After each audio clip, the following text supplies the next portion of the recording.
जम्बूद्वीपे भरतखंडे आर्यावर्ते भारतवर्षे। जम्बू टॉक्स देखने वाले आप सभी दर्शकों का बहुत बहुत स्वागत। मैं हूं आपके साथ निधीश गोयल, करता हूं आप सभी का अभिनंदन, आप सभी का यथोचित अभिवादन। भारत की बात आती है तो पड़ोसी देशों की भी बात आती है, पाकिस्तान की भी बात आती है, बांग्लादेश की भी बात आती है और भी बहुत सारी चीजें आती हैं, और खास तौर पे परंपराओं की बात आती है। अब क्या परंपराएं सभी जगह हैं या फिर हम ही उनको लेकर के बैठे हैं? और भारत की बात आती है तो हालांकि धर्म अपनी जगह एक ही होता है, लेकिन मजहब कई हैं, पंथ कई हैं। तो भारत में हिंदुओं की बात आती है, सिखों की बात आती है, मुस्लिमों की बात आती है, ईसाइयों की बात आती है, जैन, बौद्ध, कितनी सारी चीजें हैं। उसमें कुछ पर्टिकुलर जब मुसलमान की बात आती है तो ये कहा जाता है कि once a Muslim always a मुस्लिम, यानी कि चाहे भारत का मुसलमान हो या अरब का मुसलमान हो या अमेरिका का मुसलमान हो, मुसलमान मुसलमान होता है, उसमें अंतर नहीं आया है। लेकिन क्या ये बात सच है? अरबी परंपरा में, जो आज से 1400 वर्ष से अधिक पुरानी होगी या नहीं होगी, या क्या चीज क्या बात है, आज हम देखेंगे, उसके बारे में बात करेंगे। उसमें कितनी निरंतरता रही है और कितना परिवर्तन आया है। क्या वाकई में ये बात सच है कि हिंदी मुस्लिम, यानी कि हिंदुस्तान का मुस्लिम और अरब का मुस्लिम, उनकी परंपराओं में अंतर नहीं है? अंतर है तो वह अंतर कैसा है? सकारात्मक है या नकारात्मक है? अगर अंतर है, परिवर्तन आया है, तो वो कैसा है? वो ऊर्ध्वगामी जाने वाला है या दुगति में लेकर के जाने वाला है? तो किस तरीके की बातें हैं, आज हम इसी टॉपिक पर चर्चा करने वाले हैं। और खासतौर पे आपको ये भी बताएंगे कि मोहम्मद साहब के वंश का नाश करने वाले, खुद को मुस्लिम कहने वाले कौन से ऐसे लोग थे, एक्चुअली बनावटी मुसलमान, जिसके बारे में सारी चर्चा भी चल रही है कि सच्चे मोमिनों का हक मारते बनावटी मुसलमान। ये जिनकी किताब है उनके साथ में ही ये लगातार चर्चा है, और आज हम उस पर बात करने वाले हैं कि अरबी परंपरा में निरंतरता और परिवर्तन। आइए उनसे बात करते हैं। उससे पहले आप सभी से एक बार फिर से निवेदन करूंगा, ये जम्बू टॉक्स है, ये जम्बू थॉट्स है, इस विचार को पूरे अधिकार के साथ ग्रहण कीजिए। अगर आप हमारे चैनल पर नए हैं, डू सब्सक्राइब द चैनल, बगल वाली घंटी दबाकर बेल आइकन एक्टिवेट करें, जिससे हमारे सभी वीडियो नोटिफिकेशन आप तक पहुंच सके। वीडियो को लाइक और शेयर करें, और हमारे इस अभियान में अपना समर्थन, अपना सहयोग जिस भी तरीके से आप कर सकते हैं, जरूर करिएगा। आइए स्वागत करता हूं हमारे बीच पधारे हुए हमारे अतिथि प्रोफेसर रामेश्वर मिश्र पंकज जी। गुरु जी प्रणाम, कैसे हैं आप?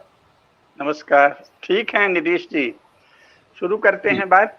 जी मित्रों, ये जो पुस्तक के सार को 60 भागों में आप लोगों के सामने रखने का एक क्रम शुरू हुआ है निधीश जी के निर्देशानुसार, और ये उसका दूसरा भाग है। तो अब हम इस पर बात करते हैं। इस बार का शीर्षक है अरब परंपरा में निरंतरता और परिवर्तन, संदर्भ इस्लाम। मित्रों, जैसा हमने पहली बार बताया, जो मूल शब्द हैं इस्लाम में जो चल रहे हैं वो तो अरबी भाषा के शब्द हैं। वो कोई इस्लाम की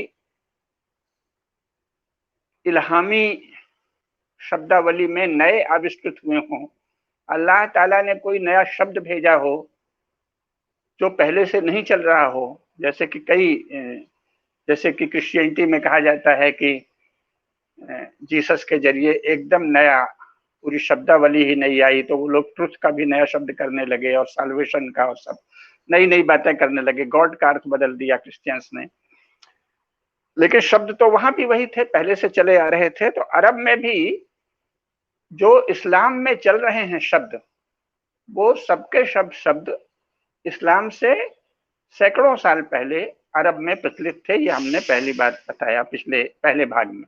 जैसे अल्लाह, तो जो मखेश्वर महादेव हैं, फरिश्ता जिब्राइल ने पहली बार जब अब्राहम को और सजरा को दिखाया था कि साहब ये है मक्का, मखेश्वर महादेव का मंदिर, और यहाँ 364 देवी देवताओं के मंदिर हैं, तुम इन सब की पूजा करो।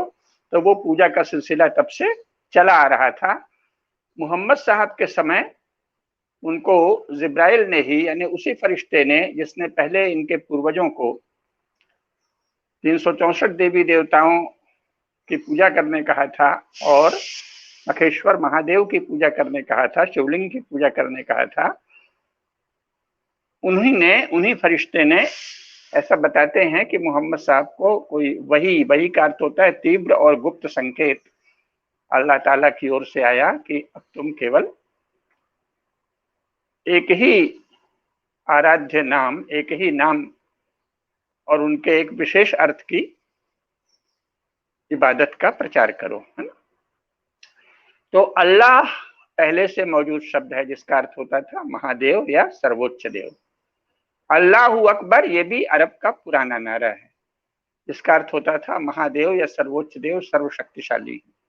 लेकिन उसका अर्थ इस्लाम ने बदल दिया। पहले अल्लाह का अर्थ होता था कण कण में व्याप्त सर्वोच्च देव, सभी देवता उनके ही रूप हैं, अल्लात, अल मनात, अल उज्जा, अल मुत्तलिब,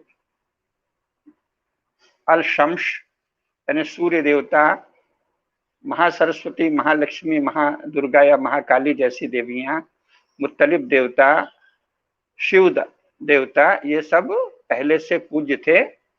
अब अल्लाह, और ये माना जाता था कि सब अल्लाह के ही अलग अलग रूप हैं और सबके भीतर भी अल्लाह का ही प्रकाश है। अगर कोई साधना करेगा तो उसे अल्लाह अपने ढंग से प्रकाश देंगे, ये एक परंपरा थी। इसीलिए जैसा सनातन धर्म में है, अरब में भी वही परंपरा थी। क्यों ऐसा क्यों था? क्योंकि वस्तुतः है जो प्राचीन भारत है, जो मूल भारत है, जिसमें पारसिक जनपद उसका एक भाग था, उसी पारसिक जनपद का आधिपत्य था अरब क्षेत्र में।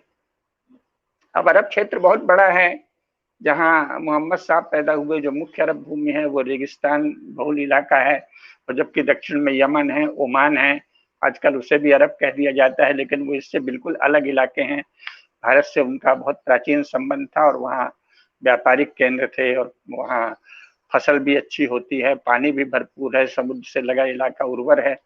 तो रेगिस्तान और उसमें कोई अर्थ नहीं है। मोहम्मद साहब जहाँ पैदा हुए हिजाज क्षेत्र में, वहाँ तो रेगिस्तान अधिक था और कहीं कहीं नखलिस्तान थे, 5 बड़े नखलिस्तान, फिर 6-7 छोटे नखलिस्तान, इस तरह का एक इलाका था। तो वहाँ बहुत थोड़ा पानी था और खाने को भी कुछ नहीं था, बहुत मुश्किल से कुछ मेवे आदि होते थे, तो उसके हिसाब से वो एकदम अलग इलाका था।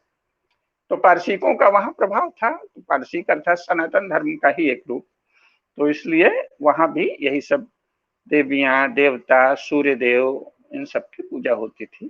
तो अब अल्लाह ताला ने जो वही भेजी, जो गुप्त संकेत दिया, उन्हीं फरिश्ते जिब्राइल के द्वारा, जिन्होंने इनके पूर्वजों को मखेश्वर महादेव और 364 देवी देवताओं के मंदिर की पूजा का निर्देश दिया था, उन्हीं जिब्राइल फरिश्ते ने इनको दर्शन दिए और समाधि अवस्था में इन्हें गुप्त संकेत हुआ, जिसका इन्होंने वर्णन किया कि अब केवल अल्लाह और उनके आखिरी रसूल के द्वारा जो कहा जाए उसे ही मानना चाहिए। तो ये एक, तो मैंने बताया कि अल्लाह, अल्लाहू अकबर, सलात, ज़कात, रामदान और तीर्थ यात्रा यानी हज, ये सब पहले से अरब में चल रहा था। लेकिन पहले तीर्थ यात्रा किसकी होती थी? उसी काबा की, जिसकी अभी भी परिक्रमा होती है बहुत कुछ परंपरागत ढंग से, और इन सब देवी देवताओं की पूजा होती थी। लेकिन अब अर्थ बदल गया। अब अल्लाह का अर्थ हो गया हजरत मोहम्मद साहब, पैगंबर मोहम्मद साहब के द्वारा इल्हाम के प्राप्त गुप्त संकेतों की व्याख्या के रूप में जो एक विशेष सर्वोच्च सत्ता का रूप विशेष वर्णित है, उनमें ईमान लाना और आखिरी रसूल में ईमान लाना और उनके द्वारा प्रतिपादित सलात की विधि, उनके द्वारा प्रतिपादित रामदान की विधि, उनके द्वारा प्रतिपादित हज की विधि को अपनाना। शेष शब्द जो हैं वो अनुचित बता दी गई। तो परंपरा के शब्द रहे, मूल भाव बदल दिए गए, या कुछ लोग कहेंगे कि उसको सिकोड़ दिया गया। पहले व्यापक था कि सभी अल्लाह के ही रूप हैं, जैसे हमारे यहाँ कहा है कि सब ईश्वर ही हैं। तो भगवान राम, भगवान कृष्ण, दुर्गा देवी, लक्ष्मी देवी, ब्रह्मा जी, विष्णु जी, सरस्वती, शिव शंकर, सब एक ही परम सत्ता के रूप हैं। तो ऐसा ही कुछ वहां मान्य था, लेकिन अब इन्होंने बदल दिया। इसके पहले ईसाइयों ने बदला था। अगल बगल ईसाई और यहूदी थे और मोहम्मद साहब काफी वहां व्यापार के सिलसिले में जाते थे, तो वहां से प्रेरणा ली। फिर इनको दिव्य प्रेरणा मिली हीरा की गुफा में जब ये बैठते थे ध्यान लगा के। कुल मिलाकर अब ये जो इस्लाम आया है ये बिल्कुल नया है। तो परंपरा के शब्द तो हैं, लेकिन इनके अर्थ बदल दिए गए। जैसे हमारे यहाँ भी भारत में धर्म का अर्थ जो इस समय के राजनेता हैं उन्होंने बदल दिया। वो धर्म को रिलीजन या मजहब जैसा कुछ मानते हैं और मानते हैं कि केवल हिंदुओं को धर्म का पालन करना चाहिए और बाकी लोगों को धर्म के नियमों से मुक्त रहना चाहिए, उन्हें मजहब और रिलीजन का पालन करना चाहिए, भले वो धर्म के विरोध में उसमें कुछ मान्यताएं हों।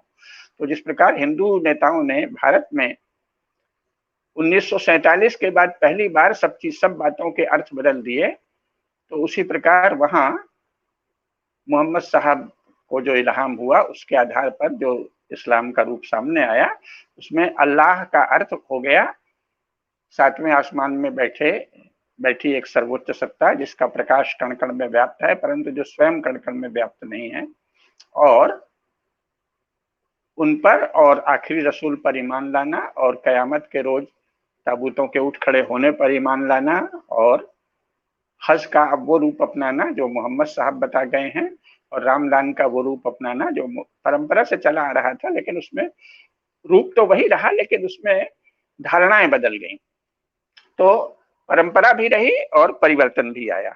अब इसमें कुछ समस्याएं जो आई क्रमशः है उनको संक्षेप में समझ लें तो आगे हम और अच्छे से समझ सकेंगे इस्लाम के वर्तमान रूप को। तो जैसा मैंने बताया, अरब परंपरा के प्राचीन पदों की नई व्याख्या की आखिरी रसूल ने। अब इसमें से कुछ समस्याएं आती हैं। पहली समस्या ये आई है, बहुत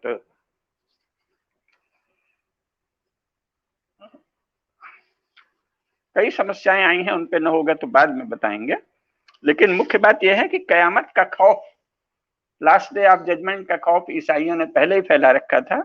तो अरब जो कि मुश्किल है, जहां मोहम्मद साहब वाला जो अरब है वो रेगिस्तान का इलाका था और यद्यपि वहां पारसिक सभ्यता का प्रभाव था पर वो बाकी चीजों से कटे हुए थे और ईसाइयों से उनका रब्त जब्त तो था, आना जाना तो था, लेकिन साथ ही एक अलग सा कड़ा इलाका था। इसमें कुछ चीजें बतानी चाहिए। सबसे पहले जो इनको अनुभूति हुई, इल्हाम हुआ, तो उससे वो थोड़ा भयभीत से हो गए या विस्मित हो गए या संशय में पड़ गए कि ये क्या है, कोई भूत प्रेत जिन्न है या कोई वास्तव में दिव्य अनुभूति है। तो उनको, तो खदीजा बेगम थी, वो बहुत ही परिपक्व बुद्धिमती स्त्री थी, उन्होंने ही इनको अपने यहाँ रखा था कारोबार के लिए, व्यापार के लिए, और बाद में देखा कि युवक अच्छा सब तरह से गुणी है और हमारे योग्य है, बुद्धिमान है, सुंदर है, तो विवाह कर लिया था।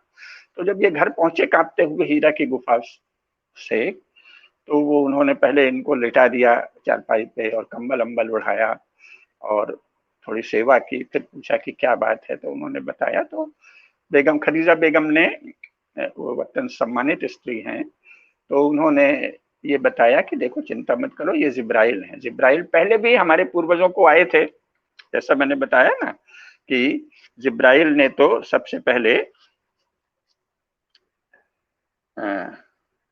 अब्राहम या इब्राहिम और हजरा जो इस्माइल के माता पिता हैं, तो इस्माइल के माता पिता को और स्वयं इस्माइल को ये बताया था कि 364 देवी देवता जो हैं उनकी पूजा करो, साल भर में हर दिन त्योहार है, इनमें से किसी देवी देवता का, और मखेश्वर महादेव सर्वोच्च महादेव के निराकार निर्गुण निर्विकल्प जो कहा है ना, निराकार ओंकार मूलम तुरीयम गिरा ज्ञान मोती गिरा ज्ञान गोती तमीशम गिरीशम करालम महाकाल कालम कृपालम गुणागार संसार पारम नतो हम तुषाराद्रि संकाश गौरम गंभीरम मनोभूत कोटि प्रभा श्री शरीरम विस्फुरन मौलिकल्लोलिनी चारुगंगा लसद भाल बालेन्दु कंठे भुजंगा चलत कुंडलम भ्रू सुनेत्रम विशालम प्रसन्नाननम नीलकंठम दयालम मृगाधीश चर्मांबरम मुंडमालम प्रियम शंकरम सर्वनाथम बजामी। तो उन्हीं शंकर सर्वनाथ को अरब लोग भी बजते थे, मखेश्वर महादेव को जो निर्गुण हैं, निराकार हैं और साथ ही सर्व आकारों में भी अभिव्यक्त हैं।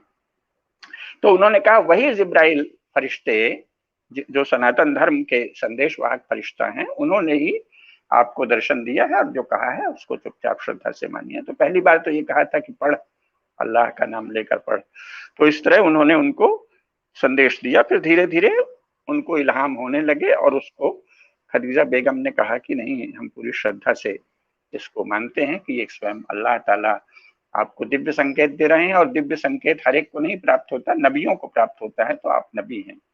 तो इसलिए वो पहली मोमिन खदीजा बेगम स्वयं बनी। उन्होंने कहा कि मैं इस्लाम कबूल करती हूँ, आपका जो मजहब है जो आप बता रहे हैं। तो अरब में पहला मोमिन, पहला मुसलमान कौन बना? स्वयं खदीजा बेगम, जो मोहम्मद साहब की आदरणीय पत्नी थी, है ना। तो वहां कई बार वो बार बार फिर जाती हीरा की गुफा में और वहां ध्यान करते। तो सबसे पहले उनको नबी किसने कहा? खदीजा बेगम ने, और इस्लाम कबूल किया। तो मोहम्मद साहब की आज्ञाकारी मोमिन बन गई वो। फिर उनके प्रोत्साहन से 5 और लोग मोमिन बने। फिर उन्होंने और संपर्क किया। इस प्रकार 3 वर्ष में, अगले 3 वर्ष में 40 लोग कुल मोमिन बने, है ना। यानी 612 ईस्वी तक संसार में केवल 40 मुसलमान थे, ठीक है, 40 मोमिन थे। अब इसके बाद मोहम्मद साहब ने धीरे धीरे उसे फैलाया।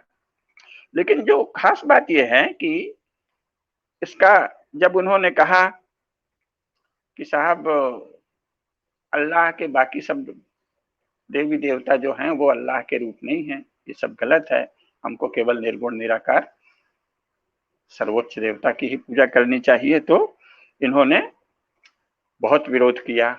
इन्होंने, कुरैशों ने, या जिस कबीले में पैदा हुए थे वहां तो शम्स की पूजा, तो मुत्तलिब की पूजा, तो लात की पूजा, तो मनात की पूजा, तो उज्जा की पूजा होती है ना, विभिन्न शंकर जी की पूजा होती है। तो उन्होंने प्रचंड विरोध किया, है ना। तो प्रचंड विरोध किया तो इनको एक समस्या आ गई, ठीक है। जब समस्या आ गई तो इनको वहां से जाना पड़ा। जो जाना पड़ा उसका अलग एक पूरा बहुत किस्सा है, उस पर विस्तार से नहीं जाएंगे। इस्लाम कबूलने के आह्वान से अरब लोग बहुत क्रुद्ध हुए और इसीलिए मोहम्मद साहब ने भी सलाह दी शुरू में कि जो मोमिन बनता है वो बाकी अरब लोगों से इसको छिपा के रखे। तो शुरू में मुसलमानों ने अपने मजहब को छिपा कर रखा। बाद में मोहम्मद साहब को अल्लाह ने हुक्म दिया कि खुलकर इस्लाम कबूलो। तो तब से अबू बकर ने एक सभा में लोगों का आह्वान किया कि वे मोहम्मद के प्रति ईमान लाएं और खुलकर ईमान लाएं। लेकिन जब अबू बकर ने एक सभा में यह ऐलान किया तो वहां जो जितने कुरैश इकट्ठे थे वो क्रुद्ध हो गए और उन्होंने अबू बकर को पीटना शुरू कर दिया। और तब तक पीटते रहे जब तक अबू बकर बेहोश नहीं हो गए। जब ऐसा हुआ तो अबू बकर का जो परिवार था वो बहुत दुखी हो गया। तो उनकी माँ ने कहा, अरे भाई मेरे बेटे को मत मारो, बेचारा भला है और वो कह रहा है तो क्या फर्क पड़ता है, ऐसे पूजा करो कि वैसे पूजा करो, तो लो मैं भी इस्लाम कबूल करती हूँ। तो अबू बकर ने किया और फिर अबू बकर ने जब किया और ये सब उनकी गत हुई, भाषण दिया, वो पीटे गए, तो उनके प्रति सहानुभूति और ममता और प्रेम के कारण अबू बकर की माँ ने पुत्र स्नेह के कारण इस्लाम कबूल कर लिया। तो खदीजा बेगम ने पति प्रेम के कारण इस्लाम कबूल किया। अबू बकर ने मोहम्मद साहब के व्यक्तित्व से प्रभावित होकर इस्लाम कबूल किया और फिर अबू बकर की माँ ने पुत्र प्रेम के कारण इस्लाम कबूल किया। अब क्या हुआ, लेकिन बाकी कुरैश तो इनको, अबू बकर को मोहम्मद साहब थोड़ा बहुत सम्मानित हो गए थे और बाकी उनका चाल चलन सब इतना सुंदर, इतना शानदार था, सभ्यता से, तहजीब से तब सबसे पेश आते थे। आखिर कोई तो विशेष बात उनमें थी ही, तो लोग उनको तो कुछ नहीं कहते थे, कहते ठीक है भाई जो कहते हैं, आदमी भला दिखता है, इनको कहने दो। तो लेकिन बाकी जो है अबू बकर वगैरह, उनको वो पीटने लगे और अंत में कुरैशों की एक सभा हुई 617 ईस्वी में। और 617 ईस्वी में कुरैश लोगों ने मोहम्मद साहब के खानदान का, जिसे बनु हाशिम, हाशिम कबीला का बनु बोलते हैं ना, बनु, ये बनु, ये बनु, ये बनी कबीले का बनी नाम ही है, तो बनु हाशिम यानी इनके जो प्रपितामह थे उनके नाम से ये चल रहा था। तो इस बनु हाशिम का बहिष्कार कर दिया। किन्होंने? कुरैश लोगों ने। किनका? पूरी बनु हाशिम कबीले का ही सारे सामाजिक व्यवहार तोड़ लिए। इससे क्या हुआ, ज्यादातर जो हाशिम कबीले के लोग थे वो इधर उधर चले गए, कोई अबिसिनिया चले गए, कोई यमन गए। अबू बकर पहले यमन गए, फिर अबिसिनिया वो भी चले गए। फिर उनको कर्रा कबीला का एक अद्दुगना नामक व्यक्ति था, उसने संरक्षण दिया। इस तरह से 620 ईस्वी में मोहम्मद के पालक थे चचा जान अबू तालिब इब्न अब्दुल मुत्तलिब, यानी जो मुत्तलिब दास देवदास थे, मुत्तलिब नामक देवता के उपासक थे, वो 620 ईस्वी में मर गए और 620 ईस्वी में ही उनकी पत्नी खदीजा भी मर गईं। तब वहां और मुश्किल गई, खदीजा भी नहीं है उतना मार्गदर्शन देने के लिए कबीले को, और चचा जो सबसे प्रतिष्ठित थे और जो स्वयं चूंकि मुत्तलिब नाम के देवता के पुजारी थे तो उनका बहुत वो था, जैसे शिव पूजक हैं कृष्ण, एक पूजा करने के कारण उनको बहुत अच्छा माना जाता था, वो भी मर गए। तो नतीजा ये हुआ कि 622 ईस्वी में 53 वर्षीय मोहम्मद साहब हिजरत करके मदीना चले गए, क्योंकि मक्का के कुरैश उनके प्रचंड विरोधी हो गए थे। अब पूर्वजों की निंदा के कारण कई टुकड़ियों में मुसलमान धीरे धीरे मदीना गए। मोहम्मद साहब के साथ अबू बकर गए, पहले गारे सौर नामक गुफा में जाकर छिप गए। गुफा में उन्हें अबू बकर की बेटी अस्मा भोजन पहुंचाती थी और रात को उनका एक सेवक आमिर चुपके से बकरियां लेकर गुफा के पास आता था, तो रात में ही उन बकरियों का दूध दूहकर मोहम्मद साहब और अबू बकर दूध पीते थे। लगता है गांधी जी ने ये बकरी का दूध पीना मोहम्मद साहब की जीवनी से प्रेरणा लेकर ही शुरू किया था। तो 622 ईस्वी में मक्का से छिपकर भागने की जो प्रक्रिया है उसको ही हिजरत कहा जाता है। उसी दिन से हिजरी संवत शुरू हुआ ऐसा कहा जाता है, परंतु संवत चलाने की तो कोई परंपरा अरबों में थी नहीं। तो जाहिर है कि जब भारतीय क्षेत्र में ये लोग आए जहां सन चलाने की परंपरा थी, संवत चलाने की, तो ये कह दिया गया कि तब से हिजरी संवत चला। क्योंकि अरब में कोई संवत चलाने की परंपरा थी इसका कोई प्रमाण कुरान शरीफ में या और किसी किस्से में नहीं मिलता। तो कुरैशों के समूह ये बनु हाशिम कबीले के और मोहम्मद साहब के मोमिनों के पीछे पड़ गए, जान से मार डालने को उतारू हो गए। तो इसलिए एक दिन कुरैशों ने मोहम्मद साहब के घर पर हमला किया। मोहम्मद साहब तो वहां नहीं थे, लेकिन मोहम्मद के बिस्तर पर अली सोए हुए थे। तो उन्होंने देखा अरे बच्चा सोया है, सनातन धर्म के संस्कार थे, बहुत दयालु थे, तो बच्चा समझकर छोड़ दिया। और फिर वो मोहम्मद साहब और अबू बकर की तलाश में लग गए। ये लोग, इनको पता चला था कि ऐसा हमला होने वाला है, तो ये भाग के गारे सौर की गुफा में छिप गए थे। अब इनको नहीं देख पाए वो, तो वापस चले गए। 3 दिन 3 रात उस गुफा में अबू बकर और मोहम्मद साहब रहे और चौथे दिन वहां से निकलकर पहले ताइफ पहुंचे, फिर मदीना पहुंचे। मक्का से हिजरत कर अर्थात छिपकर भागकर मदीना पहुंचना ही हिजरत है। हिजर यानी छिपकर, उसी से हिजाब वगैरह बना है ना, छिपना। हिजरत यानी छिपकर जाना। मक्का से छिपकर मदीना गए, हिज्र ढक के, कवर करके, आवरण, तो इसलिए वो हिजरत है। अब जो पहली मस्जिद है वो कैसी बनी थी ये भी जानना चाहिए, परंपराएं कैसे बदलती हैं। तो पहले तो घर घर में, जैसे अपने यहाँ ज्यादातर हिंदुओं के यहाँ भी होता है, सनातन धर्मी संस्कार मक्का मदीना में भी थे, तो घर घर में वहीं पूजा कर लेते थे। और जो मुख्य पूजा के लिए मंदिर, छोटा सा ही तो इलाका है पूरा, कुछ हजार, सारी संपूर्ण अरब क्षेत्र की आबादी कुछ हजार ही तो है, तो उनके लिए मक्का का इतना बड़ा मंदिर बना था। काबा में 364 देवी देवताओं का मंदिर है, शिव मंदिर है, यानी समझ लो 3, 3.5, 4,000 लोगों के लिए एक बड़ा मंदिर बना है पूरे इलाके के, पूरे अरब क्षेत्र के लिए। ऐसा था, बाकी घर में पूजा होती थी। तो इसीलिए मोहम्मद साहब ने भी पहले तो घर में ही मस्जिद वाली इबादत भी शुरू की है ना, तो घर का एक भाग ही थी। इसके लिए डेविड निकोले द्वारा संपादित historical Atlas of the Islamic world पृष्ठ 44 है, जो चेकयार्क बुक्स न्यूयॉर्क से 2003 ईस्वी में छपा है, उससे संदर्भ हम दे रहे हैं कि पहले घर में ही मस्जिद बनाई गई। और वो घर, आंगन चारों ओर से घेरा हुआ था, उसके 2 तरफ बरामदों में कमरे और भंडार घर थे। यही थी पहली मस्जिद। कमरे भंडार घर सब छोटे छोटे थे। अब जब मदीना में गए तो वहां भी पहले घर में ही मस्जिद बनी और फिर मोहम्मद साहब ने एक अलग मस्जिद बनाने का निश्चय किया। तो अबू बकर ने जमीन खरीदी और फिर अबू बकर सहित मुसलमानों ने मस्जिद बनाई, जिसका नाम बाद में रखा गया अल मस्जिद अल नवाबी। अब अबू बकर एक संपन्न व्यक्ति थे, इसीलिए उनके आने से बहुत सहारा मिला इस्लाम के फैलने को। तो अबू बकर के कई मित्र मदीना में भी थे, उनमें सबसे संपन्न व्यक्ति ने अब संपर्क किया, तो अबू बकर ने अपनी बेटी उनको ब्याह दी, है ना। तो इस प्रकार मदीना में अबू बकर अपने दोस्त बढ़ाते रहे।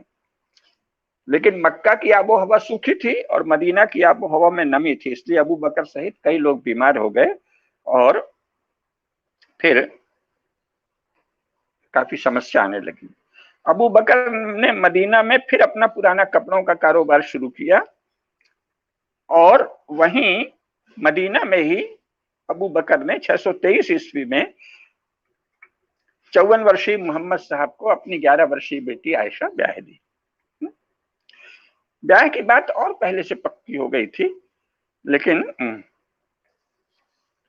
जब मोहम्मद साहब 54 वर्ष के थे और आयशा 11 वर्ष की हुई तो ब्याह के लगभग 5 गुनी अधिक उम्र थी मोहम्मद साहब की। खैर, अब कुरैशों को लगा मक्का के कि ये तो हमारे धर्म को, हमारी कुल परंपरा को, हमारी समाज की परंपरा को, धर्म परंपरा को नुकसान पहुंचा रहा था। तो ये लोग पहले तो मोहम्मद साहब को वहीं घेर के मारने की कोशिश किए, फिर जब वो मदीना में गए तो वहां छिपके रहने लगे, तो वहां भी मक्कावासी आक्रमण करने लगे, तो दोनों ओर से जमकर लड़ाई हुई। इस प्रकार कुरैशों से मोमिनों की, यानी इनके ही कबीले के, इनकी जात के, समझ लो जैसे ब्राह्मण हैं तो ब्राह्मणों में सरयू पारीण और कान्यकुब्ज हैं, तो कान्यकुब्ज का भी एक कोई भाग है, या सरयू पारीण का कोई मिश्रा हैं, चतुर्वेदी हैं, द्विवेदी हैं, तो मिश्रा परिवार की चतुर्वेदी परिवार से, या द्विवेदी परिवार से, या त्रिपाठी परिवार की द्विवेदी परिवार से लड़ाई हो रही है। इस तरह की लड़ाई इस मजहब के कारण शुरू हो गई, यानी कुरैश कबीले के लोगों ने अपने ही कबीले का एक छोटा उप कबीला है बनु हाशिम कबीला, उसके लोगों को मारना शुरू किया और कहा कि तुम तो हमारा धर्म बिगाड़ने आए हो। तो मुत्ता नामक जगह पर मुसलमानों को उन लोगों ने, जो सनातन धर्मी अरब लोग थे, उन्होंने मुत्ता नामक जगह में बहुत बुरी तरह पीटा। फिर इसके बाद अगले वर्ष 624 ईस्वी में जब मोहम्मद साहब 55 वर्ष के थे तो कुरैशों से मुसलमानों की लड़ाई बद्र में हुई। उससे पहले उहूद में एक लड़ाई हुई जिसमें मुसलमानों ने बहुत मार खाई।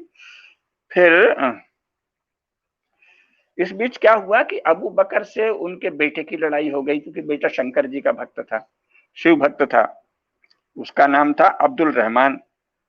तो अब्दुल रहमान और अबू बकर लड़ने लगे, तो मोहम्मद साहब बहुत ही समझदार और परिपक्व आदमी थे, तो उन्होंने कहा भाई ऐसे बाप बेटे मत लड़ो, तो रोक दिया। इस तरह मजहब के कारण घर घर में ही झगड़े शुरू हो गए। एक तो पहले कबीले के भीतर झगड़े शुरू हुए, कुरैशों का ही एक छोटा कबीला बनु हाशिम में झगड़े शुरू हुए। फिर स्वयं बनु हाशिम कबीले में बाप और बेटे के झगड़े होने लगे। क्यों? मजहब के लिए, कि तुम शिव शंकर जी की पूजा बंद करो। उसने कहा हम क्यों बंद करें? नहीं नहीं, वो अल्लाह नहीं है। तो उन्होंने कहा नहीं भाई, वो भी अल्लाह है, आप भी अल्लाह हैं, आपके जो आराध्य देवता हैं वो भी अल्लाह हैं, और हम जिनकी पूजा करते हैं मक्का में वो भी अल्लाह हैं। ऐसे झगड़े होने लगे। उहद की लड़ाई में मुसलमान हार गए और अबू बकर सहित सभी लोग भाग गए। जल्दी जल्दी हम बता रहे हैं। फिर 627 ईस्वी में खंदकों की लड़ाई हुई। इसमें अबू बकर ने एक मोर्चा संभाला और जीत गए। जब जीत गए तो वहां मस्जिद सिद्दीक बनाई गई। फिर इसके बाद खैबर की लड़ाई हुई। वहां 8 छोटे छोटे मिट्टी और पत्थर के किले थे। मिट्टी के पत्थर के टुकड़ों से और मिट्टी से बने हुए साधारण किले थे। यहाँ भारत के किलों से इनकी तुलना मत कीजिए, भारत के किलों जैसा तो कोई किला कभी वहां था नहीं। तो खैबर की लड़ाई में पहले तो अबू बकर और उमर दोनों ही हार गए, लेकिन अली जीत गए। अली ज्यादा बहादुर थे। और ये कितने लोगों की लड़ाई थी? ये अपने भारत के जो बड़े बड़े युद्ध हुए हैं उनसे इनकी तुलना मत करिए। कुछ 100 लोगों की लड़ाई थी, कहीं 150, कहीं 200, कहीं 300, ऐसे लोग थे। फिर 629 ईस्वी में फिर कुरैशों की मुसलमानों से लड़ाई हुई। इसमें इस बार मुसलमान जीत गए। जब मुसलमान जीत गए तो अगले वर्ष 630 ईस्वी में मुसलमानों ने मक्का पर कब्जा कर लिया। मक्का जो कि संपूर्ण अरब का धर्म क्षेत्र था, मंदिर था, पूज्य मंदिर था, सर्व श्रद्धा का केंद्र था, उस पर कब्जा कर लिया। तो 630 ईस्वी में, ये सैयद अमीर अली की पुस्तक है द स्पिरिट ऑफ इस्लाम, उसके अध्याय 5 में ये वर्ष और ये विवरण दिया हुआ है। इसके प्रकाशक हैं दिल्ली के इदराहे अदनियत, 1978 में छपे संस्करण से मैं बोल रहा हूं। अब बहुत सारी लड़ाइयां हुई हैं। एक वर्ष का मक्का के पास लड़ाई हुई, तीर कमान से उन्होंने मुसलमानों को भगा दिया कुरैश लोगों ने। जब सब भागने लगे तो मोहम्मद साहब ने पुकारा कि ऐ मुसलमानों, अल्लाह के वास्ते वापस आओ। फिर अबू बकर ने कहा कि ऐ मुसलमानों, अल्लाह के रसूल की हिफाजत के लिए आओ। तब मुसलमान लौटे और जमकर लड़े और फिर वो जो उनको मार रहे थे उन्हीं को भगा दिया, उत्साह जगा। खैर, फिर ऐसा लगता है कि अबू बकर संपन्न व्यक्ति थे और व्यवहार में भी कुशल थे, तो कोई गुप्त बातचीत की, क्योंकि जिन लोगों ने इनको मारा था वही बाद में आके खुद मुसलमान बन गया और फिर वो पूरा कबीला ही मुस्लिम हो गया। इस प्रकार कुल निष्ठा त्याग कर पंथ निष्ठा को महत्व देना। अपने कुल की परंपरा को त्याग दो और पंथ की निष्ठा। कुल निष्ठा छोटी चीज है, जैसा हमने पिछली बार भी बताया था कि मोहम्मद साहब ने कहा भी है कि भाई अपने पूर्वजों की परंपरा को जो मानता है वो जालिम है। तो पूर्वजों यहाँ इसीलिए कहा ना, इसमें सब टेक्निकल शब्द हैं। जालिम का अर्थ वो हम लोग नहीं समझ, जो हम लोग समझते हैं वो अर्थ नहीं है कि तुम तो जालिम हो, तुमने बड़ा जुल्म किया। वहां जुल्म का यही अर्थ है कि अरे तुम अभी भी पूर्वजों की परंपरा मान रहे हो तो बड़ा जुल्म कर रहे हो। किस पर? मोमिनों पर। तो पूर्वजों की परंपरा को मानना जुल्म है, पूर्वजों की परंपरा को मानने वाला जालिम है मोमिनों पर, और जालिम के खिलाफ मोमिनों को हक बनता है कि वो उनको मारें, पीटें और जबरन मुसलमान बनाएं। तो जालिम शब्द भी यहाँ एक विशेष तकनीकी शब्द हो गया है। तुम जालिम हो, इसीलिए जब वो कहते हैं ना बड़ा जुल्म हो रहा है हमारे साथ, मुसलमान कहीं भी शिकायत करते हैं जुल्म हो रहा है तो हिंदू प्राय चकित रह जाते हैं, अरे भाई हम क्या जुल्म कर रहे हैं, तुम तो प्रेम से रह रहे हो, व्यापार भी कर रहे हो, कारोबार कर रहे हो। नहीं, यही बात ईसाइयों के साथ है। वो अचानक कहते हैं कि हम पे बहुत अत्याचार हो रहा है। क्यों? क्योंकि ये लोग अभी भी अंधेरे में हैं, प्रकाश नहीं स्वीकार कर रहे हैं। प्रकाश माने हमारा चर्च का संदेश। इसी तरह ये कहते हैं तुम अभी जाहिल हो, जहालत में हो, और जब तुम मोहम्मद साहब को अल्लाह के आखिरी रसूल के रूप में अपना लोगे तब से तुम प्रकाश से संपन्न हो जाओगे, जहालत खत्म हो जाएगी। और तुम अपने पूर्वजों की परंपरा के अनुसार पूजा करते हो, तुम जालिम हो, तुम हम पर जुल्म कर रहे हो। पूजा आप अपने घर में कर रहे हैं पूर्वजों की परंपरा के अनुसार, लेकिन जो मोमिन है वो कह रहा है नहीं, ये तो हम पे जुल्म है। मैंने पिछली बार बताया था ना, कुरान शरीफ में ही जालिम की यही व्याख्या है कि पूर्वजों की परंपरा का पालन करना ही जालिम होना है। तो कुल निष्ठा जो है वो जुल्म है, जालिम होना है, और पंथ निष्ठा जो है वो शबाब है।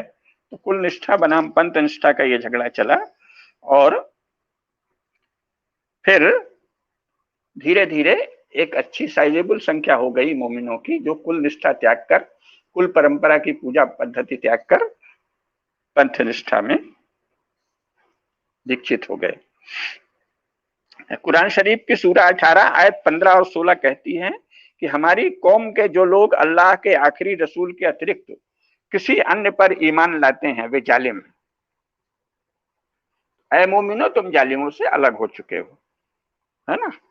यानी पंथ निष्ठा या उपासना विधि के आधार पर एक ही कौम में, एक ही जाति में, एक ही कबीले में भेदभाव सुनिश्चित किया गया।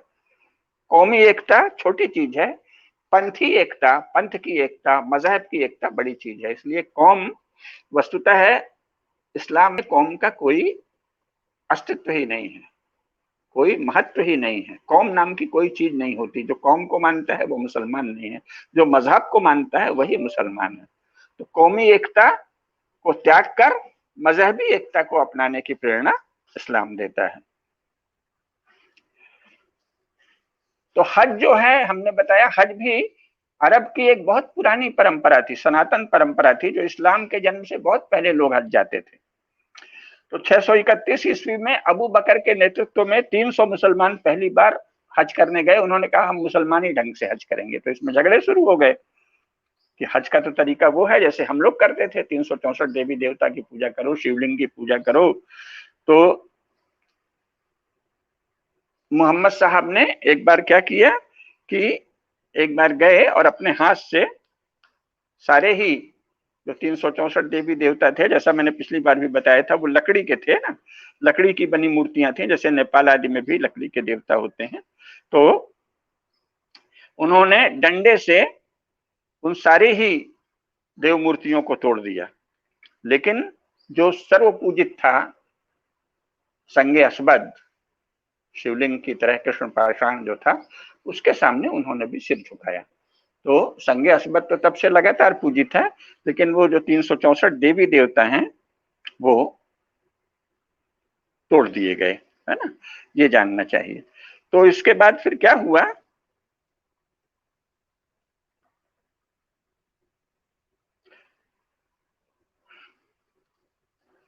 कि मक्का के पास जब ये लोग गए तो उन्होंने कहा कि तुम इस तरह से पूजा पाठ नहीं कर सकते जैसे तुम करते हो, अब तो तुम्हारी सारी देव मूर्तियां तोड़ी जा चुकी हैं और हम जैसे पूजा कर रहे हैं वही सही तरीका है मजहबी। तो उन्होंने उस जो संज्ञा असबद है, जो कृष्ण पाषाण है, उसको पूजने और चूमने की परंपरा तो जारी रखी। ये परंपरा भी इस्लाम से पहले की। अभी भी जो काबा की मुख्य रस्म है, संगे असबद को, कृष्ण पाषाण को चूमना और उसकी इबादत करना, प्रणाम करना, ये अरब की प्राचीन परंपरा है, शिवलिंग की पूजन की परंपरा है। उसको थोड़ा सा हज के नाम पर मुख्य बात अभी भी वही है, उसका नाम अलग दे दिया गया है संघ। तो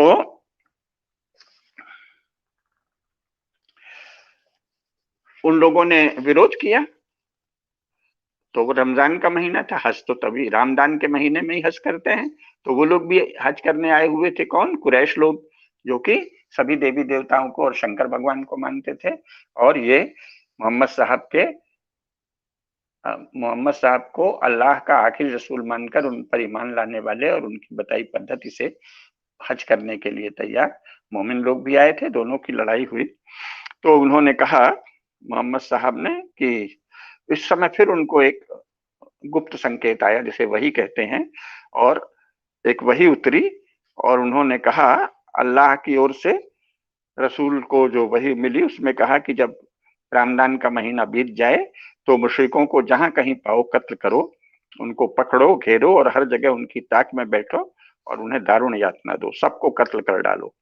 जो इस्लाम कबूल करे उन्हें भर बख्श दो। सूरा 9 आयत 5। तो कहा गया कि भाई जो लोग इस्लाम नहीं कबूल करें उनको सबको अब मार डालो। तो पूजा की हमारी पद्धति स्वीकार करनी पड़ेगी। इसका पूरा विस्तार मिलता है कि मोहम्मद साहब मदीना से मक्का की ओर चले तो रास्ते में मिकात नामक जगह पर रुके, वहां उन्होंने गुसल किया यानी स्नान किया, फिर इहरम पहना। अब इहरम भी सनातनी परंपरा का वस्त्र था, बिना सिला हुआ वस्त्र है, सफेद सूती वस्त्र जो 2 टुकड़ों में होता है। शजरा की मस्जिद में दोपहर की सलात अदा की, फिर अगले दिन मस्जिद अल हरम पहुंचे, वहां दारुल सलाम गेट से वे काबा की ओर गए, शिवलिंगवत जो कृष्ण पाषाण था उसको छूकर अभिवादन किया, फिर परिक्रमा की, फिर कृष्ण पाषाण को चूमा और जोरों से रोए। अब क्यों रोए? तो कुछ लोगों का कहना है कि उनको अपने पूर्वजों की याद आ गई कि ये वही शिवलिंग है, वही पूज्य पाषाण है, वही पूज्य प्रतीक है, जो भी कह लीजिए, वही पूज्य शिवलिंग है जिसको हमारे पूर्वज पूजते थे। तो वो वहां रोने लगे। तो कृष्ण पाषाण को दोबारा चूमा और जोरों से रोए, फिर दोबारा सलात अदा की, फिर जमजम कुएं का पानी पिया, फिर अलसफा की पहाड़ी से अलमरवाह पहाड़ी तक 2 बार दौड़ लगाई, फिर रुक रुक कर दोनों पहाड़ियों पर सलात अदा की, फिर वापस मीना आकर रात बिताई, फिर ऊंट पर चढ़े चढ़े अराफात पर्वत पर पहुंचे जहां मुसलमानों ने तलबिया और तरवीर का गायन किया, फिर एक तंबू वहीं ताना गया, शाम तक उसमें रुककर फिर ऊंट पर सवार होकर वो उड़ना पहुंचे, वहां फिर सलात की और एक विदाई हाफज दिया। रात को मशहर अल हरम पहुंचे, फिर सुबह शैतान को कंकड़ पत्थर मारे, फिर 63 ऊंटों की वहां कुर्बानी दी और फिर सिर मुड़ाया, जैसे अपने यहाँ भी तीर्थों में मुंडन होता है, तो वहां सिर मुड़ाया, फिर काबा गए और वही रस्में निभाई। तब इनके ताकत ज्यादा दिखी तो उन्होंने कहा कि नहीं भाई, हम आप हमसे धन ले लीजिए, लेकिन हमको तो अपने धर्म पे रहने दीजिए, तो हम पूजा करते हैं। तो उन्होंने कहा नहीं, हमें धन नहीं चाहिए, तुमको तो मुसलमान बनना पड़ेगा, नहीं तो हम तुमको मार डालेंगे। तो उन्होंने कहा, ऐ मोमिनो, डरो मत, उनसे लड़ो, तुम केवल अल्लाह से डरो, अल्लाह तुम्हारी मदद करेगा और जो लोग तुम्हारे तरह की पूजा नहीं कर रहे हैं उन्हें यातना देगा, अपमानित करेगा। इस प्रकार हुआ और फिर वहां अली जो सबसे युवक थे उन्होंने ऐलान किया कि आज से यहाँ, अली ने घोषणा की कि आज के बाद से किसी भी गैर मुसलमान को काबा के पास आने और हज करने की अनुमति नहीं होगी। काबा के अतिरिक्त अन्य किसी भी देवी देवता की पूजा सहन नहीं की जाएगी। आज से एक नए युग का सूत्रपात होता है। ये किसने घोषणा की? अली ने घोषणा की। इस प्रकार गैर मुस्लिम अरब लोगों का तीर्थ स्थान 631 ईस्वी में मुसलमानों द्वारा छीन लिया गया। उसके पहले तक काबा सभी शिव भक्त लोगों का और देवी देवताओं के उपासक सनातन धर्मी अरब लोगों का तीर्थ था। उस दिन से काबा और मक्का केवल मुसलमानों का तीर्थ हो गया और जो परंपरागत अरब के निवासी हैं उनको वहां पूजा करना, इबादत करना वर्जित हो गया। तो जो आज है ना कि अरब परंपरा में निरंतरता और परिवर्तन, निरंतरता यह रही कि कृष्ण पाषाण की पूजा, काबा की पूजा, काबा की परंपरागत पूजा, रामदान महीने में पूजा, हज करना, परिक्रमा करना, सिर मुड़ाना, इराहन पहनना, सूती वस्त्र पहनना, पूरी बहुत सी पद्धतियां जारी रही। तो ये थी परंपरा। परिवर्तन ये हो गया कि जो पूजा का मोहम्मद साहब वाला बताया गया तरीका अपनाएगा, आखिर रसूल को अल्लाह ने जो संदेश दिया है उसके जैसी पूजा करेगा, केवल उसका अब काबा है। ये तीर्थ केवल अब हमारा है, हम मुसलमानों का, और गैर मुसलमानों का यहाँ कोई स्थान नहीं है। औरंगजेब ने काशी में भी ये किया था कि यहाँ जो ज्ञान वापी मस्जिद है केवल वो रहेगी और विश्वनाथ मंदिर नहीं रहेगा, क्योंकि विश्वनाथ मंदिर की पूजा कुफ्र है। तो अपने अपने से भिन्न लोगों की पूजा पद्धति को कुफ्र घोषित कर उसको नष्ट करने के लिए तरीका है कि उसको एक कुफ्र घोषित कर दो, बुरा कह दो। इसमें और कोई खास बात नहीं है। मुख्य मिला के ये एक दूसरे की सत्ता और संपत्ति पर कब्जा करने का एक तरीका है। तो 632 ईस्वी में मोहम्मद ने मुसलमान की लड़ाई में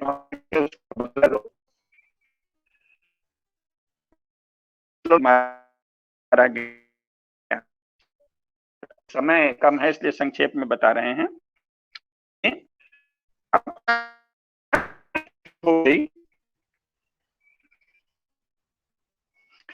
तो मोहम्मद की मृत्यु के समय भी बहुत समस्या आई। मोहम्मद की मृत्यु के बाद अधिकांश मुस्लिम लोगों ने अबू बकर को अगला खलीफा नियुक्त किया, परंतु ये सरलता से नहीं हुआ। पहले तो मोहम्मद की मृत्यु को स्वीकार करने के लिए ही मुसलमान तैयार नहीं हुए, क्योंकि मोहम्मद की उम्र भी अधिक नहीं थी और वे केवल 61 वर्ष के थे और अभी कुछ समय पहले तक लड़ाई लड़ रहे थे। ये लड़ाइयां छोटी थी। सबसे बड़ी लड़ाई में 1000-1200 लोग थे, बाकी में 100, 200, 250 ऐसे जरा जरा से लोग होते थे। कोई बहुत बड़े युद्ध नहीं थे। लेकिन उस लड़ाई में नेतृत्व करने का काम मोहम्मद साहब करते थे और लोगों को उनकी आदत पड़ गई थी, भाई मोहम्मद साहब आगे चलें, वो हमारे नेता की तरह रहें, तभी तो हम लड़ेंगे। तो उमर इब्न अल खताब मोहम्मद साहब के साथियों में से एक थे और उन्होंने कहा कि मोहम्मद साहब की मृत्यु की, मोहम्मद साहब की पैगंबर की मौत का ऐलान नहीं किया जा सकता। वो तो अभी अल्लाह के पास सलाह मशविरा के लिए गए हैं।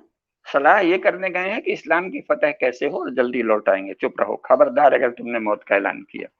बहरहाल अबू बकर बड़े व्यावहारिक आदमी थे, तो उन्होंने समझा बुझाकर शांत किया और मोहम्मद के शव को दिखाकर फिर कसम खाई कि देखो वो सचमुच मर गए हैं। तब जाके उमर तैयार हुए कि चलो अब दफनाया जाए। और तब अबू बकर ने मुसलमानों की एकत्रित भीड़ को संबोधित किया और बोले कि अगर कोई मोहम्मद की पूजा करता है तो मोहम्मद तो मर चुके हैं, और अगर कोई अल्लाह की पूजा करता है तो अल्लाह अमर है। तो हम लोग अल्लाह की पूजा करें, मोहम्मद की नहीं। मोहम्मद की बात माने, मोहम्मद को जो इल्हाम हुआ वो माने और पूजा केवल अल्लाह की करें। तो इसीलिए फिर किसी भी, स्वयं मोहम्मद साहब की पूजा कभी नहीं की गई। व्यक्ति पूजा, कोई व्यक्ति मर गया है उसकी पूजा इस्लाम में कुफ्र है। तो इसीलिए जितने ये मकबरे बनते हैं, पीरों का मजार बनता है, ये सब क्या है? ये सब कुफ्र है, क्योंकि ये तो कुरान शरीफ में वर्जित है। और जो लोग भी पीरों की मजार में जाते हैं, किसी भी व्यक्ति की, वो कितना भी बड़ा, मोहम्मद साहब से बड़ा तो कोई नहीं होगा ना, तो कोई बड़ा पीर है और अमुक है और तमुक है, हाँ? चिश्ती की दरगाह है, तो फलाने की दरगाह है, तो वो सब तो कुफ्र है इस्लाम के अनुसार। स्वयं मोहम्मद साहब की पूजा अबू बकर ने कहा कि ये ठीक नहीं है, ये कुफ्र है। तो जब मोहम्मद साहब की पूजा आप नहीं कर सकते तो किसी चिश्ती की, किसी और पीर की, किसी भी व्यक्ति की पूजा कैसे कर सकते हैं? तो जितने भी ये दरगाहें बनी हैं, पीर के नाम पे मजारें बनी हैं, ये सब इस्लाम के अनुसार तो गलत है, बनावटी मुसलमान है, असली मुसलमान नहीं है। खैर, फिर उन्होंने ये अल्बर्ट हुरानी की पुस्तक है history of the Arab people, जो फावर एंड फावर लंदन से छपी है। उसके अध्याय 2 में 2013 के पेपर बैक संस्करण में पेज 22 पर यह बात है ना। तो फिर क्या किया, अबू बकर ने कुरान की एक आया पढ़ी जो तीसरे सूरा आले इमरान में 144वीं आया है।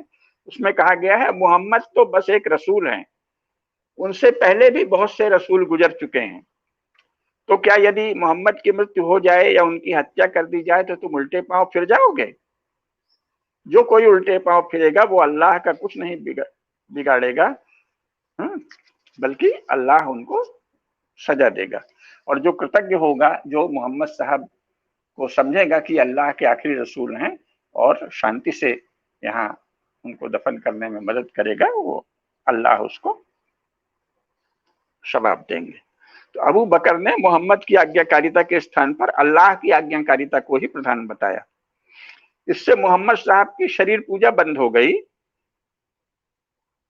जो कि इस्लाम के मुताबिक हुआ है, क्योंकि किसी भी शरीर के, शव की, मकबरे आदि की पूजा इस्लाम के अनुसार कुफ्र है। परंतु मोहम्मद साहब ने जो कुछ आयतें कही वे सब अल्लाह की आज्ञा है, ये माना गया। तो यह मानकर उनकी बात को, जो उन्हें इल्हाम हुआ, उन्होंने बताया कि इसका ये अर्थ है, उसको अल्लाह की आज्ञा माना जाए, मोहम्मद साहब की आज्ञा नहीं है। तो सब अल्लाह की आज्ञा है, इसलिए उस पर चला जाए, यह निश्चित हुआ। लेकिन अल्लाह की आज्ञाकारिता का अर्थ ये नहीं है कि आप उसका कुछ भी अर्थ निकालें, जैसे अन्य बहुत सारे शास्त्रों आदि को लेकर होता है कि नहीं इसका ये अर्थ है, ये अर्थ है। उन्होंने कहा नहीं, मोहम्मद साहब ने बताया है। तो अल्लाह ने अपने आखिरी रसूल के जरिए जो संदेश भेजा है, उसी विशेष संदेश की आज्ञाकारिता ही सही है और उसको ही मानना होगा। बाकी मोहम्मद साहब ने जैसा वर्णन किया है उतना ही पूज्य है, शेष सब अस्वीकार्य है। तो मोहम्मद साहब की मृत्यु 8 जून 632 ईस्वी को मदीना में हुई। उनके जीवन काल में मक्का मुसलमानों का शहर नहीं बन सका था, बार बार लड़ाइयां होती रहीं, पर वहां परंपरागत कुरैश और अन्य कबीलों में सनातन धर्म और बहुदेव उपासना के संस्कार ही बने रहे। तो मोहम्मद साहब की जो मदीना में मृत्यु हुई, उस समय अलग अलग पक्ष थे। एक तो मुहाजिरीन थे, यानी वे कुरैश जो मोहम्मद साहब के साथ हिजरत कर मदीना आए थे, जल्दी जल्दी बताता हूं, उन्हीं को सहाबा कहा जाता है। जो कुरैश लोग मोहम्मद साहब के साथ छिपकर मक्का से भागकर मदीना गए थे, उनको सहाबा कहा जाता है, और मुहाजिरीन है वो। दूसरे थे अंसार, यानी जो उनके सहायक थे, यानी मदीना के वो समृद्ध लोग जिन्होंने मक्का में आकर मदीना बसने में, मक्का से आकर मदीना में बसने में मोहम्मद साहब की सहायता की थी, वे प्रतिष्ठित लोग अंसार कहाए। तो उसी से अंसारी हुए, यानी प्रतिष्ठित लोग, सहायक लोग। और फिर वंश परंपरावादी लोग थे जिनका मानना था कि पैगंबर के वंश को ही पैगंबर खलीफा होने का हक है। तो इस तरह इसीलिए वो लोग अली को ही मानते हैं। अली का जन्म पवित्र काबा के गर्भगृह में हुआ था। वे मोहम्मद साहब की बेटी फातिमा के पति थे और इस्लाम अपनाने वाले युवक पहला युवक अली ही, क्योंकि बाकी लोग तो प्रौढ़ थे या स्त्रियां थीं या प्रौढ़ थे। युवक, जिस युवक ने सबसे पहले इस्लाम अपनाया वो थे अली, और उन्होंने मोहम्मद साहब की रक्षा जान की बाजी लगा कर की थी। जब फातिमा का निधन हो गया तो उन्होंने मोहम्मद साहब की एक बेटी थी, यानी जैनब, उसकी बेटी यानी मोहम्मद साहब की नातिन उम्मा से उन्होंने विवाह कर लिया। कई लड़ाइयों में उन्होंने सेनापतित्व का काम किया था। तो और सहाबा कौन लोग थे? मक्का के बड़े लोग जो संख्या में थोड़े थे। तो अंसारों और कुरैशों में खलीफा के पद पर टकराव हो गया। मोहम्मद की मृत्यु की सूचना फैलते ही मदीना के रहने वाले अंसारों की एक सभा बनु सईदा कबीले के शकीफ यानी आंगन में बुलाई गई। मदीना के, मैंने बताया ना, अंसार यानी मदीना के संपन्न लोग, उन्होंने कहा कि हमने ही यहाँ इस्लाम को फैलने में मदद की है, तो हमारी सलाह से ही कोई खलीफा तय होगा। अब जब अबू बकर और उमर को ये खबर लगी तो वो तुरंत वहां पहुंचे और उन्होंने कहा कि मोहम्मद साहब के अपने कबीले, कुरैश कबीले के बाहर कोई और खलीफा नहीं हो सकता। तो ऐसा करके किसी तरह समझाया बुझाया। मुख्य बात यह है कि अबू बकर का खलीफा चुना जाना निर्विरोध नहीं था। अली ने तो अबू बकर को खलीफा पहले 6 महीने तक माना ही नहीं, बाद में बहुत सी बातें हुई, किसी तरह समझाइश हुई तो मान लिया। तो शिया लोगों का मानना है कि अली ही पहले खलीफा है ना, क्योंकि मोहम्मद साहब ने पहले उनको खलीफा नियुक्त कर दिया था। लेकिन ये इनका कहना है ये लोग अबू बकर हो गए। अभी खलीफाओं के बारे में आगे बताएंगे। मुख्य बात यह है कि अरबों ने अबू बकर का काफी विरोध किया। 27 माह तक अबू बकर खलीफा बने रहे, लेकिन उनको बहुत से विद्रोहों का सामना करना पड़ा और आसपास उन्होंने काफी लूटपाट करके थोड़ा अपना सत्ता और संपत्ति इस्लाम की बढ़ाई। और इस लड़ाई में बहुत से ऐसे मुसलमान भी मारे गए जिनको कुरान याद थी, ऐसा कहा जाता है। खैर, अब आगे मुख्य बात यह है कि एक तो खलीफा पर कभी भी सर्वानुमत नहीं रही, खलीफा को लेकर सदा ही इस्लाम में झगड़े होते रहे हैं। एक दूसरी बात यह है कि अबू बकर ने स्वयं मोहम्मद साहब की बेटी का कहना नहीं माना। 23 अगस्त 634 ईस्वी को अबू बकर बीमार पड़े और फिर संभल नहीं सके। उन्होंने उमर को अपना उत्तराधिकारी घोषित किया, जिसका बहुत से लोगों ने विरोध किया और बहुत से लोगों ने समर्थन किया। मोहम्मद साहब की बेटी फातिमा थी, उनको फड़क गांव में मोहम्मद साहब ने जमीन दे दी थी, लेकिन अबू बकर ने कहा कि नहीं, पैगंबर कभी किसी को जमीन नहीं देते और फातिमा की गवाही नहीं मानेंगे। इसीलिए कहा गया कि औरतों की गवाही नहीं मान्य होगी, जब तक 4 औरतें बोलेंगी तब एक गवाही मानी जाएगी। फातिमा ने कहा कि भाई ये कोई मुसलमानों की जमीन थोड़ी है, ये तो हमारे पिता ने हमको दी थी और मैं ही उनकी वारिस हूँ। तो अबू बकर ने कहा कि मोहम्मद ने मुझसे कहा है कि अल्लाह के पैगंबर कभी भी अपनी दुनियावी चीजों का वारिस नहीं छोड़ते, और फातिमा को जमीन देने से इनकार कर दिया। अली असगर रिजवी का कहना है कि अबू बकर की ये बात गलत थी। मोहम्मद ने एक बांदी, 5 ऊंट और 10 भेड़ें विरासत में पाई थी, अपनी पैतृक संपत्ति थी जो उन्होंने अपनी बेटी को दी थी। तो ये भी सिद्ध होता है कि पैगंबर लोग पैतृक संपत्ति को स्वीकार भी करते हैं और उसे अपने उत्तराधिकारी को देते भी हैं। शिया लोगों का यही तर्क है कि जब मोहम्मद साहब ने जीवन काल में ही फातिमा को फड़क की जमीन दे दी थी तो वो उन्हीं को देना चाहिए, अबू बकर ने गलत किया। फातिमा पैगंबर की बेटी थी और अली का घर, फातिमा जहां रहती थी वहीं अली रहते थे, तो फातिमा का घर और अली का घर अबू बकर ने जला दिया, ऐसा आरोप है। ठीक है ना। और मुख्य बात यह है कि पैगंबर का एक तरह से वंशनाश कर दिया सुन्नी मुसलमानों ने। अली बचे रहे तो अली को मारा, फिर हसन हुसैन को मारा, जिस पर हम अगली बार चर्चा करेंगे। और ठीक है कि हुसैन के पुत्र छोटा सा नाबालिग था, फिर शिया लोग उनको ही खलीफा मानते हैं, लेकिन सुन्नी मुसलमानों ने तो मोहम्मद साहब का लगभग वंशनाश कर दिया। और जो वंश के एक छोटा सा बच्चा बचा भी, जिसको शिया लोग इमाम मानते हैं, जिनसे इमाम की परंपरा चली, 12 इमामों की बात प्रसिद्ध है, 12 इमाम सबसे पवित्र माने जाते हैं, जिनमें अली पहले इमाम है मोहम्मद साहब के बाद। तो इसको सुन्नी लोग नहीं मानते। इस तरह मोहम्मद साहब के वंश का लगभग नाश कर दिया, और जो थोड़ा बहुत वंश का एक चिराग बचा भी, बेटी के बेटे का बेटा, और उसकी परंपरा में बेटी के बेटे का पोता के भी बेटा है ना, प्रपौत्र, तो उसको ये मानते नहीं है। इस तरह सुन्नी मुसलमान जो है वो मोहम्मद साहब के वंश का लगभग नाश कर दिया, और जो थोड़ा बहुत वंश की एक छोटी सी रोशनी बची उसे कभी भी खलीफा नहीं बनने दिया। एक ये है। एक बात और आज के संदर्भ में, बाकी अगली बार से बताएंगे, कि राज्य की कोई भी अवधारणा कुरान शरीफ में कहीं नहीं। खलीफा का है, खलीफा का अर्थ है मुखिया, लेकिन राज्य कैसा हो, क्योंकि अरब में खुद कभी कोई राज्य नहीं था, ये तो छोटे छोटे ऊंट और भेड़ बकरियां चलाने वाले समूह थे, जरा जरा से, कुल 3-4 हजार लोग मुश्किल से थे संपूर्ण अरब में।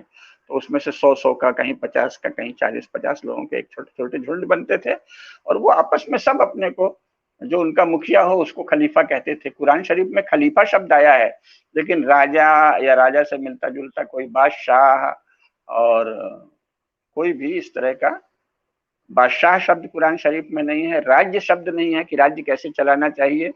तो राज्य की, राज्य संचालन की, राज्य व्यवस्था की कोई भी व्याख्या अल्लाह ताला ने इल्हाम के जरिए मोहम्मद साहब को नहीं भेजी। इसका मतलब राज्य के विषय में अल्लाह मुसलमानों को कोई निर्देश नहीं देते, यानी राज्य भी बनाएंगे ये और कोई मुस्लिम राज्य होगा, ये तो वहां अनुपस्थित है। इस्लाम में मुस्लिम राज्य की अवधारणा ही अनुपस्थित है, क्योंकि स्वयं मोहम्मद साहब कोई राजा नहीं थे और कोई राज्य व्यवस्था नहीं थी। लोग थे, घरों में रहते थे, अचानक अपना लिए तीर तलवार, डंडा, फरसा, गणासा, कुल्हाड़ी आदि और लड़ने चले गए। लड़े और फिर अपना जो माल मिचा, उस माल लूटा, उसको बांट लिए। ये सब तो माल कैसे लूटो, माल कैसे बांटो, इबादत कैसे करो, शादी कैसे करो, तलाक कैसे दो, बच्चे कैसे पैदा करो, आपस में हिस्सा बांट कैसे करो, ये सब तो है। लेकिन राज्य के संचालन की कोई भी विधि कुरान शरीफ में वर्णित नहीं है। तो राज्य की विधि इन्होंने कहाँ से सीखी? पारसिकों से सीखी, जो मूलतः भारत का ही रूप थे। तो राज्य की सारी व्यवस्था इस्लाम ने भारतीयों से सीखी है। इस पर हम अगली बार प्रकाश डालेंगे। अरब परंपरा के प्राचीन पदों की नई व्याख्या मोहम्मद साहब ने की और कुरान में भी और प्राचीन अरब में भी राज्य की कोई अवधारणा नहीं थी। राज्य वहां था ही नहीं, राज्य के विषय में कोई व्यवस्था नहीं है और अल्लाह ताला ने भी राज्य के विषय में कोई भी निर्देश, कोई भी आया आखिरी रसूल को, नबी को, पैगंबर मोहम्मद साहब को नहीं दी। और कुल निष्ठा को अपनाना, कुल परंपरा के अनुसार पूजा करना ही जुल्म है। जो लोग कुल परंपरा के अनुसार पूजा करते हैं वो जालिम हैं और जो मजहब को अपनाते हैं वही सही हैं, वही पाक हैं। ये इस्लाम का संदेश है।